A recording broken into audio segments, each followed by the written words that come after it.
listening to the only podcast in Ontario that keeps you in the game. 5, 4, 3, 2, 1. All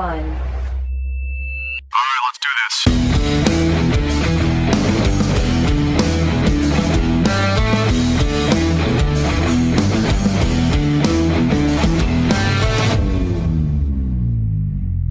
This episode of In the Game is coming to you from Western Survivor Beef Jerky. That's right, Western Survivor Beef Jerky. Get your jerky on at www.westernsurvivor.ca. When you're playing games, do you have any rituals or any routine on game day? I'm not too big. I eat a Subway sub before every game. That's my thing. So my go-to sub's an Italian BMT with double meat and double cheese and just loaded. But I can't eat that before games. I eat turkey breast with just single meat, single cheese, and lettuce and a little vegetable because it's just I can't get that full. But that's what I found that I've been eating ever since. I've been eating that for 6 years now, and it's worked out for me. So repeat the sub that you eat again. What is it? What's on it? My sub I would go to is an Italian BMT. I think it stands for Big Meaty Tasty, with double meat and double cheese and everything on it. All right, I got that in 2 takes now. I'll see if I can get Subway to sponsor you. We'll get a big marketing ad campaign going. See how that works, man. I actually did a commercial for them when I was in Calgary. I did a commercial, and that was my sub that I did, and I think I got a free sub. Did you? Pretty good. Yeah. Yep. Yeah. Right on. Awesome. Yeah. Awesome. Yeah. So in that league, you've spent enough time, and I know you're not old. I mean, you're getting to the prime or the latter half of it when it comes to age with athletes, especially a contact sport, right? But what are your goals that you're looking to achieve here on out? Is it have I done everything with the Grey Cup so far? I love Calgary. I've been, that team player the whole time. I think you're entering your 8th season coming up. Is it like I'd like to stay here as long as I could, or as long as they want me? And you know what? Let's just have fun now. Honestly, my goal is to play the best football I possibly can while I'm on the field, is to help my team out the best I can. That's what I'm there for, and that's what I'm paid to do. And that's what I love to do. I feel like as soon as I feel like I'm starting to slip, I'm going to call it a career, because I don't want to be that guy who's carrying me off the field when I'm dead kind of guy. I want to retire while I'm the best, or just slipping off of the best. So, and that's my goal, is when I go in there, I try to be the best I can be and try to get a little bit better than I was last year. And so far I've done that every single year I've played. My coach sat me down, and he has the grades from all the games and all the years that I've played. Every year I've gotten a % or 2 better every single year. So that's my goal. So I don't keep every stat in front of me. I do this freehand. A lot of them, I'm finding that the interviews go better when I don't script everything. Right. But all-star selection, were you selected? You were selected as an all-star? Yeah, I was selected my first all-star. I got CFL all-star last year. Yeah. So how was that? How was that experience? I mean, I'm going to do this in a 2-part question. Walk me through the all-star and the experience of being selected. And you've been in the league long enough now. Who are the best players that you played against or that you've seen on the field? So kind of 2-part question there. It was pretty awesome. It was almost like a sigh of relief, because I felt like I deserved more all-stars than what I've had. The thing about all-star, it's a media vote, right? And if the media doesn't know your name, or So is it a media vote, or is it a popularity contest? Meaning it's who's popular or who's known. Like that tends to be a typical thing, right? It's more of a popularity contest through the media. Yes, it's a media vote.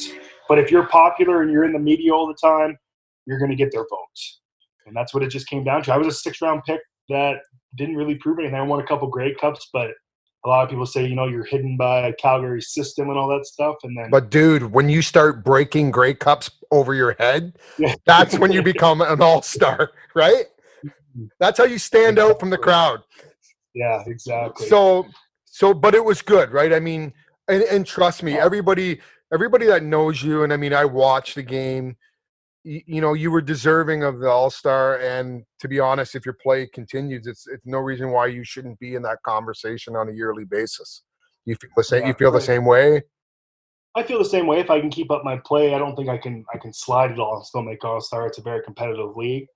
But it was really cool to win or get that vote this year because my teammates were just so happy for me. The guys I've been around for, Bo, been around Bo for 8 years, and he was so happy for me. The guys I play beside, you Cambry Williams and Derek Dennis, fellow linemen, they were just so happy for me, and that's what made me feel good. My teammates were just so proud of me, and that's what made it so special for me.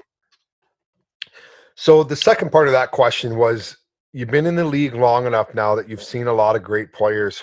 Who currently in the league, or anybody that has left the league since you played, who impressed you the most on both sides of the ball?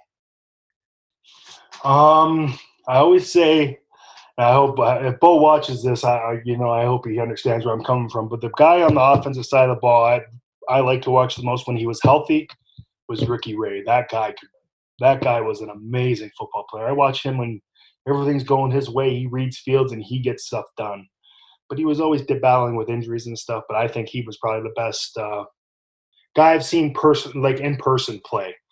And then probably on the defensive side of the ball, I'm going to go with a defensive lineman. I'm probably going to say Charleston Hughes. I played with him for many years, and now he plays for Saskatchewan. But he's probably one of the best players to ever play in the CFL on the defensive side of the ball. He's going to be a Hall of Famer. He's year after year after year, he's a sack leader, or at least number 2. And he's 35 or 36 years old or something like that, and he still gets it done. So I'd say he's probably the best player I've seen on the defense side of the ball. Who's one of the toughest guys that you've ever had to line up against, snap after snap? Honestly, his name is a Canadian boy. He played for Toronto, and his name is Cleon Lang. He's a big boy. He's nasty. He wants to kill you. He actually played for Ottawa the year that we lost the Grey Cup to him in 2016, I believe. So he went down to Miami and tried to make them Dolphins. And he got cut late. He was a late cut there, and he came back, and he was a free agent, and he just went to Ottawa, and they happened to win the Grey Cup that year. But I remember that Grey Cup, that was the hardest game I've ever played, and he got the better of me a few times, and still him and I have battles to this day. He's actually went back to Ottawa. He just resigned as a free agent with Ottawa this year, and so it's him and I always have battles. So we're currently dealing with this COVID-19 situation, and you hear some disheartening news about the league, right? Mm-hmm. How concerned are you, or are you hoping that with our government? I mean, I would assume with the history and the pastime of the league that it's going to be okay, that it will remain fairly strong. And I mean, I know there was talk about some growth a year or two. I believe adding another team. What are your thoughts currently on the current situation? Honestly, I'm so lost, really. And I think the whole league is, as players, the whole players associations, we're just lost. We don't really know what to do.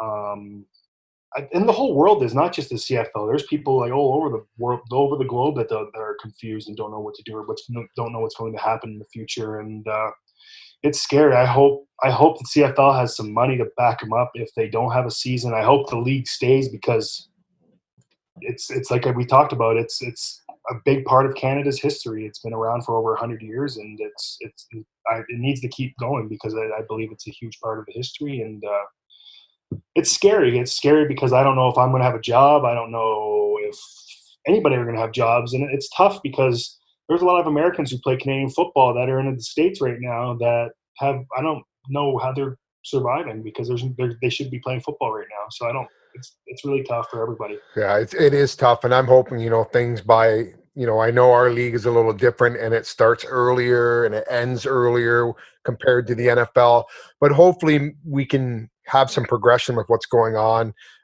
Later summer even start, and maybe it kind of rolls a little bit longer into the winter. That's something that the players, the players union or the league is obviously going to have to discuss. But like you said, it's a lost year if it doesn't happen for players, right? And you lose a lot if you're not in.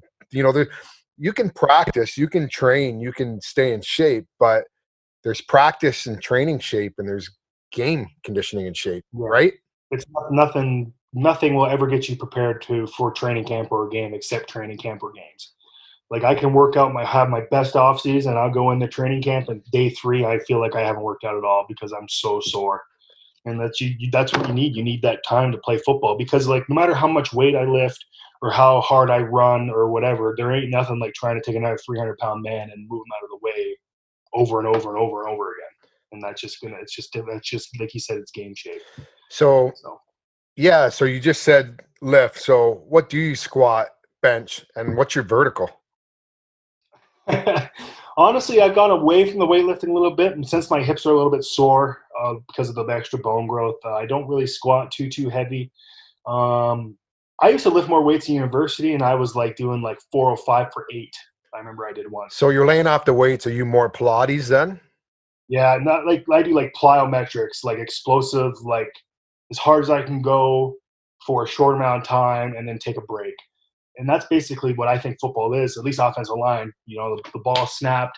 I'm going to go as hard as I can, block this guy for 3 to 5 seconds, and the play's done, and then you got to rest, and you got to do it again. So that's kind of what I'm doing. And it's more like sprinting, jumping, a lot of ropes, bungee cords, stuff like that I do. And I talk to my guys all the time because I don't weightlift, and I try to get into the gym to do things with them because as a veteran, you have to have veteran leadership on the team. But I talk with the guys, and a lot of guys aren't 6'7", 340 pounds, 350 pounds. I can not lift a weight, and I'll be that weight. And there's guys that want to be 260, but to get up to 300 pounds, they got to lift that weight to gain that muscle mass, right? So it's just I have a completely different body than most people, so I don't have to maintain that body mass. So for the fans of football, because not every fan played the game, Right. especially if you're watching CFL or NFL. Explain the adrenaline rush, whether it's your first game ever, whether it's a Grey Cup game, or whether it's just a regular game in the snap at the pro level. What is the rush like? Are you relaxed and it's normal to you, or is there a sense as soon as that ball is snapped, there is a surge of rush for those 3 or 4 or 5, 6 seconds? The rush for me is if I'm going out and the crowd's cheering or booing, even if I'm running out and they're booing, if I'm in Saskatchewan and they're booing us, that is a rush. That's the biggest rush I'll get, and that usually gets me set up for the game. And sometimes I always get nervous before games, and there's been a couple times lately, and I don't know why, if it's because of my age or not, that I haven't been getting nervous for a game, and then I get nervous that I'm not nervous because when I get, you know what I mean? When I'm nervous, I have good games. And if I don't feel those nerves, I feel like I'm going to have a bad game, which hasn't happened yet, but I just feel that way. The nervous part as a coach, when I've coached my daughter running and I've coached other athletes, if you're not nervous, you don't love the game anymore. That's my opinion on it. Do you understand what I'm saying? The nerves is the excitement part, and you want it to happen. If it's not there, it's like, do I really want to do this anymore? Yeah, no, you're exactly right. And I feel that before games sometimes. And like I said, I don't know it's because I've been doing it for 8 years. And usually, I'll have to you have to think about different things. But every time I get out of that tunnel, I get the nerves.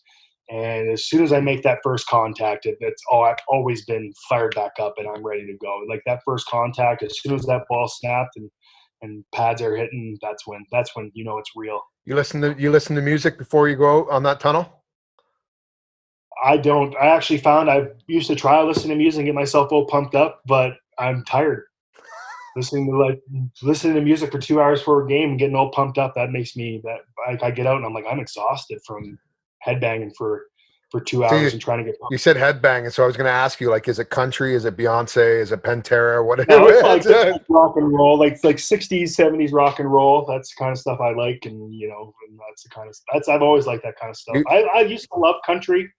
But I'm kind of lean off the country now, and I'm more into like the 60s and 70s rock. So you're into the 60s, 70s rock. You've got to be digging some of the Sheepdogs or Monster Truck then, or no? They've got kind of that 70s, 60s vibe. They've got that vibe. Jimi Hendrix. Oh, that type. Like you're into the experience, Jimi Hendrix experience? Yeah, the Jimi Hendrix experience. That's nice, and it's not really rock and roll, but Grateful Dead, man. Yeah. Grateful Dead. Going. So what's like it's not really pump up music, but it's just good and it's just relaxing, man. That's what Hendrix. So what's the Hendrix tune? What one's tops on yours? It's the Access is Bold album, and that's my favorite album. I listen to that whole album, and it's really good. And my favorite album from Grateful Dead is Anthem of the Sun. Right on. And yeah, I'll listen to those albums Yeah. before games Yeah. and stuff like that. But like I said, I've been leaning away from the music a little bit. Just that I just concentrate on my job. I just concentrate, who I'm playing, what his moves are, what I'm going to do to stop those moves. And I found that is a little bit better for me. Keeps me a little bit more calm and less exhausted when I leave the tunnel. So have you watched the movie The Program? Yes. And you've probably seen the movie Waterboy. I have. Okay, yep. So which one? For The Program or The Waterboy? Oh, I'm a Waterboy fan. I think it's because it came out when I was a kid, and I think the program came out earlier, I believe. Yeah, it was earlier. Yeah, but Waterboy is my favorite. It's so funny because the numbers that they talk about are just so unrealistic. I think there's a line in that movie. It's like the Waterboy with 256 sacks on the season. It's like he's just so good. That's my favorite movie by far. My favorite football movie. Yeah, and I guess the other crossover movie is Ace Ventura: Pet Detective with Miami Dolphins, Ray Finkel and Laces Out. Yeah, exactly. So you always got to laugh when they bring football into some of the movies because some of them are really good, and some of them are fun to laugh at, right? So, yeah, you mentioned earlier about when you were doing the weightlifting, everything, and then you said break. So when that time comes, you're a hunter and a fisher. Is that where you spend your time away when you return home in the off season? Do you look for some peace and quiet that way? Well, honestly, when I get home, it's wintertime, so it's not really great hunting unless you're hunting like coyote out here. Honestly, for me, I like to get away on the basketball court. I love playing basketball. If I was 6'10", 280 pounds, I would try to play basketball, but my body just didn't turn out that way. But that's my winter getaway, like my quiet time. I have a team, I have a league I play in, and I go out every week and I play, and that's the best. But as soon as right before season is turkey season for hunting, and that's what I like to do before my season. Get out into the quiet, get out into the bush at like 5 in the morning, 5:30 in the morning, and just listen to the woods wake up. And when you get out there, it's complete silence, and you hear birds start to chirp, you hear squirrels running around, you start seeing animals, and that's what I like to do before football season starts because it's just so calming. Yeah, and that's the thing where I was just going to say that's how you teach yourself to have patience. You teach yourself to remain calm, and focus comes in. Yeah, exactly.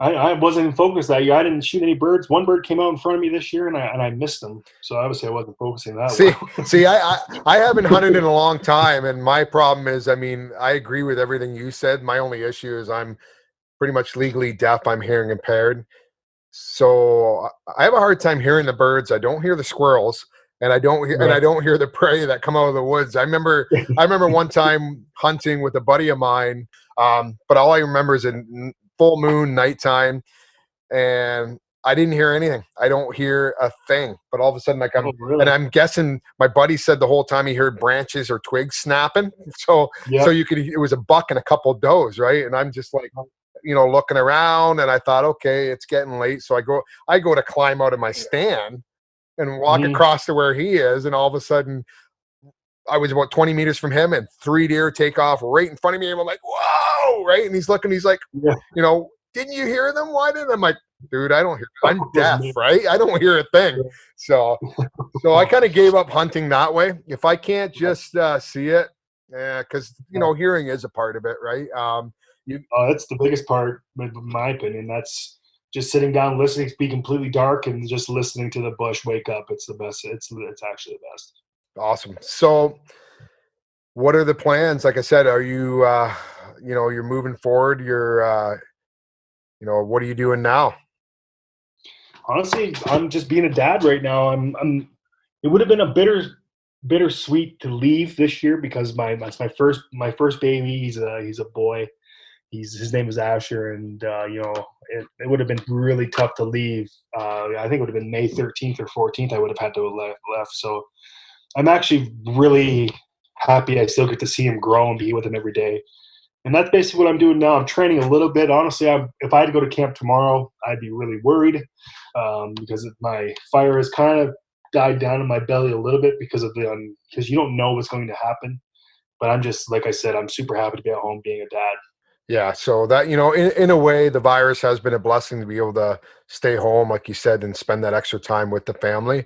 Yeah. It's not like you're 23, 24 years old anymore, and kids only happen when you have them, and when they're young, those are the moments that you want to be around for, right?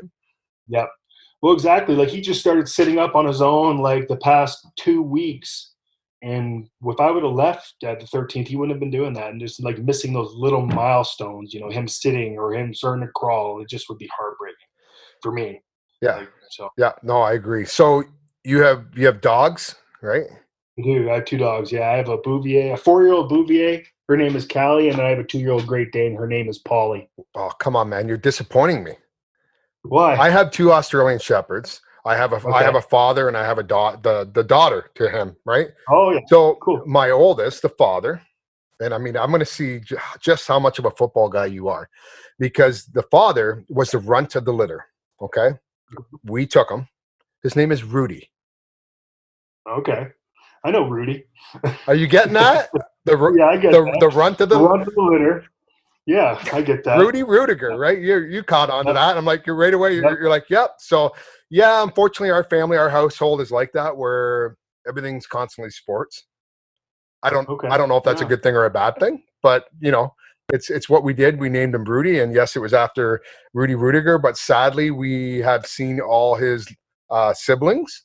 He is now the largest of the group, weighing in at 96 pounds. Wow. Yeah. So yeah. So the runt doesn't always stay little, I guess. So they say. No, that's true.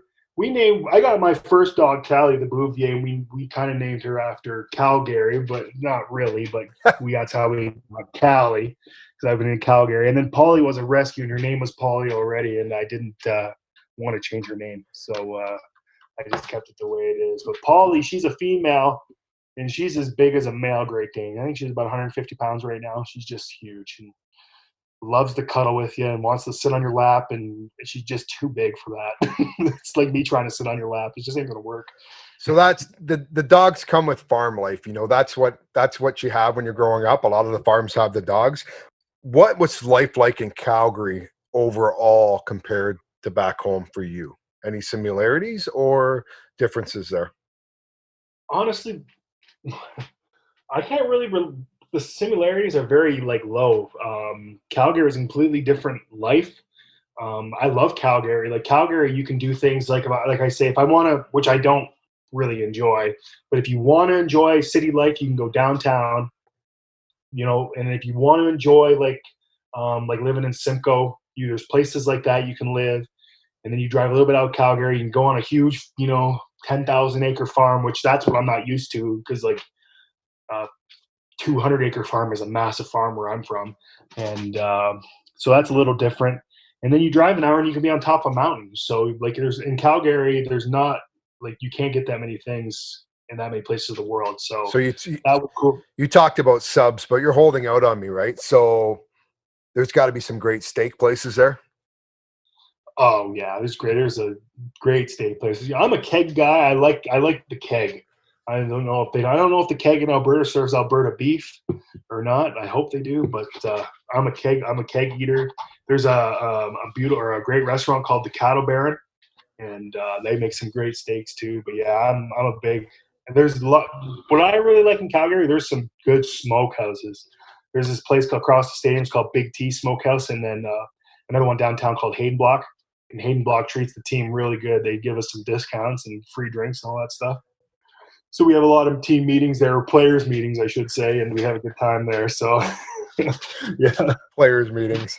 Yeah. So, how is it? I mean, if you're in the Yankees and you're A-Rod and you're Jeter or you're, any Posada, you go anywhere, they know who you are. If you're Pippen, if you're Jordan, they go on. How is it playing in the CFL, going into your city of Calgary?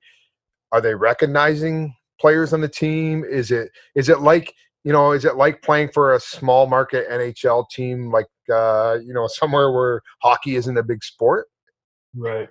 No, it's honestly not for me. Like if I'm walking around by myself and I don't wear a Calgary Stampeder shirt, no one knows who I am. I might get a look because I'm big, but no one really comes up to me. The times we get looks is when like we're going out for an online dinner.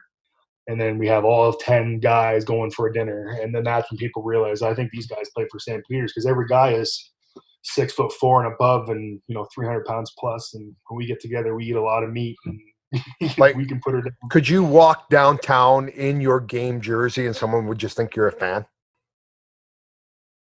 I think so, yeah. Just because of my position, like Bo Levi could not do that. I could. Right? Is that a pro or is that a con? It's a pro, in my opinion. I was actually walking. I'm good friends with a guy named Greg Wilson, and his brother is Luke Wilson, plays for Seattle Seahawks, and been on a bunch of different teams. And he was actually playing for Detroit Lions, and we went to my buddy Greg's bachelor party in Detroit. And we would walk down the street, and people would be like, "That's Luke Wilson. That's Luke Wilson. Luke, can I have a picture taken? Luke. And it's just like, holy man, that's a different. It's different. It's different, right? But it's also I don't know how some guys react to it. Some will always forever relish that or enjoy it or be okay with it. I'm sure sometimes the spouses don't. You know what I mean? Especially if it's our time, and it's constant people. But I'm sure other players are like I need family time. Like just, it's me and my wife out. Like, that's the only downfall I could see of that.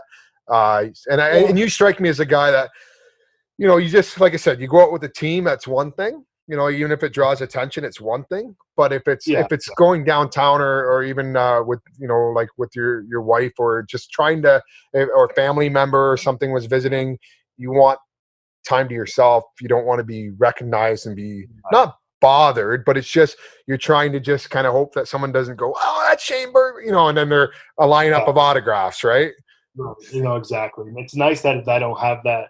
It's actually, I don't know if worse is the right word, but I'm way more recognized in Teeterville. Like not only Teeterville, but Norfolk County. Like if I go like, especially after I won a couple of Grey Cups, or I mean, like right after I win them and it's fresh in everybody's mind, I'll be at a restaurant. People want pictures and stuff. Oh, and all dude, that. you're a big deal in Norfolk County. I mean, I was supposed to have you on last Thursday and you blew me off. That's how big of a deal you were. Or I'm sorry. You forgot. No, I'm bad. Like I was trying to find your PR person in the book and I didn't realize you didn't have one. I know. Shit. No. So I had to make it dude, I laughed when I saw it and I'm like, no big deal, right? But I kind of chuckled because it's who we are, right? And I mean, even doing this show, and I've had, like I said, the people coming on, and you're my first CFLer, but I've had Major League Baseball, NHL, I've got some NFL guys coming on, and I wanted you to be the first CFL guy. But I like I said, I do it off script and I do it as myself. Like it's who we are, right? And because I find that if we're more relaxed in a more relaxed environment, the listeners are getting a sense of it's not about me as the host, but it's about you as a person, right? Because if you're more relaxed and not scripted, you're giving the more honest and natural answer, and listeners are actually saying, hey, this is pretty darn good. Yeah, right. Oh, exactly. That's the way to do it. Like I've done a couple other podcasts. I went on the Dutch Hall. Yeah, they're good. They're good. I mean, it's a different atmosphere on that one, eh? It is definitely a different atmosphere, and by the time you're getting a few beers into you, the conversation can go. Oh yeah, and then you have Daryl Smart, and Daryl is very professional and very good at his job, right? So I did one over a phone interview. Yeah, and that was really good. He did a really good job. And then I did one in Calgary too. It's I forget the name of it now. Wow, he's gonna kill me. The Red Horseman or something. But that was really good too. And that was just a bunch of guys in the basement, and we sat around a card table, and it was awesome. It was just a great atmosphere. And I went on with my left tackle, Derek Dennis, and we had a great time. And that wasn't even scripted either. That was just a bunch of guys in a basement having a chat. So before you go, I just wanted to ask you one last question is, would you change anything if you could from what you've done in your path? Honestly, no. If I could change something, I'd try to be born with hips that weren't had bone spurs, but otherwise, I would have focused on school more. I would have focused on school. So is that would have been more helpful toward me? Was that my what? Sorry. Is that your message to any younger athlete growing up, coming forward, whether it's baseball, football, basketball, or track, is to make sure that they excel in their sport and work hard and don't give up, but school is also important? Yeah, school is the most important. I'm actually thinking about life after football. I'm not saying I'm going to retire anytime soon, but it's tough for me because I did not get my degree, and it's can be a lot tougher road. If I had a degree or a master's in something, it'd be a lot easier. So it's definitely the thing you got to work on. And I know I talked to Nick Kaiser about it. He was a Brantford boy who played for the New England Patriots, and he did the same thing. He didn't work on his school, and he'll tell you. I remember I was a kid playing for the Bisons, and he came and talked to us, and he said everything I would say to you, like, you need to focus on school. He took the hard route, but he made it. But it wasn't the easy way, but somehow it worked for him. And I did a camp with him last year at McMaster, and I talked to him. I said, you talked to me when I was a kid, and I must have not listened to you because I took the exact same route you took, but it just worked out for me. And he's like, yeah, it's tough, but you got to keep giving that message to kids and young athletes that you got to work on school. Well, Shane, if you win another Grey Cup, I want to make sure that you obviously bring the cup back to Teeterville and to your family and friends. But when you get that third ring, I want to have a Grey Cup party on In the Game with you. That sounds good to me. Thanks very much, man. It was awesome.